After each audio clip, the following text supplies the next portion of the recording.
Ichigo Kurosaki's Zanpakuto is legendary, a sword that cuts through hollows, a rain car, even the mighty. But what if this power isn't purely his own? What if his blade, Zangetsu, isn't just a weapon, but a crutch holding him back? In this dive, we'll trace the hidden chains between Ichigo and his sword, uncovering the psychological weight behind his power. Is Ichigo slicing his own growth? Let's find out.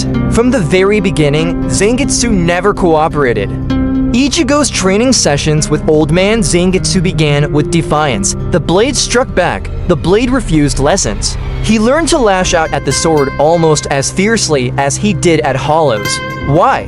Because Zangetsu wasn't a partner, it was a challenge. A mirror that reflected Ichigo's own internal resistance. A weapon that resists becoming a weapon is a window into the soul that wields it. Ichigo didn't choose Zangetsu, it chose him. That makes all the difference. This blade was never his, just a fragment. One shaped by confusion, burden, Yhwach's burden. Zanpakuto are bound souls, an extension of the wielder, but Ichigo's is different.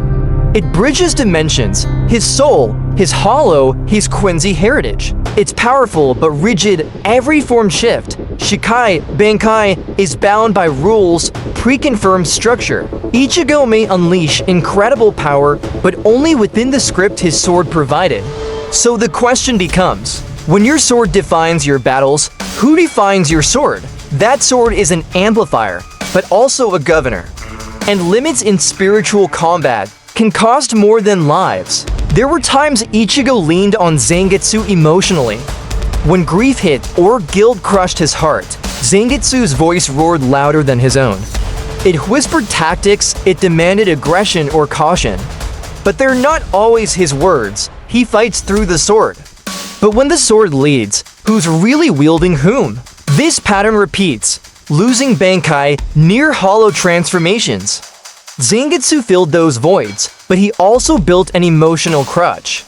When your strength becomes someone else's voice, who's really fighting? The reveal hits like a hammer. Zangetsu is not just a spirit, it's a piece of Yhwach.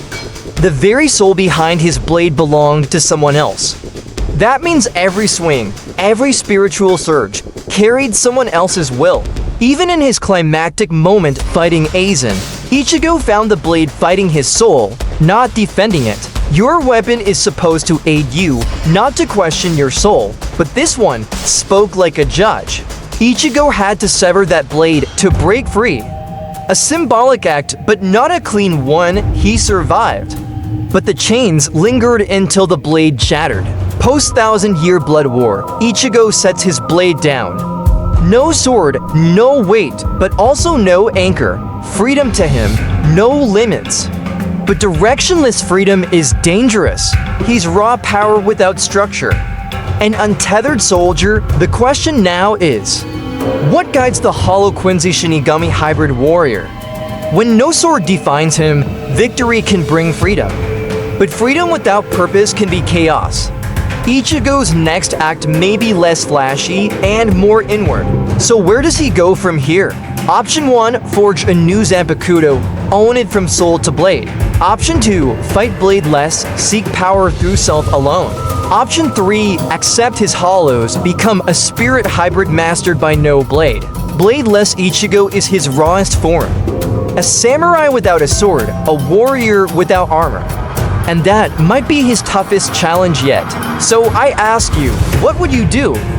Train a new blade, walk on without one, or embrace spirit power without a sword? Comment with your answer plus scenario, and don't forget to vote in the pinned poll. If you want more deep psychological anime dissections, subscribe.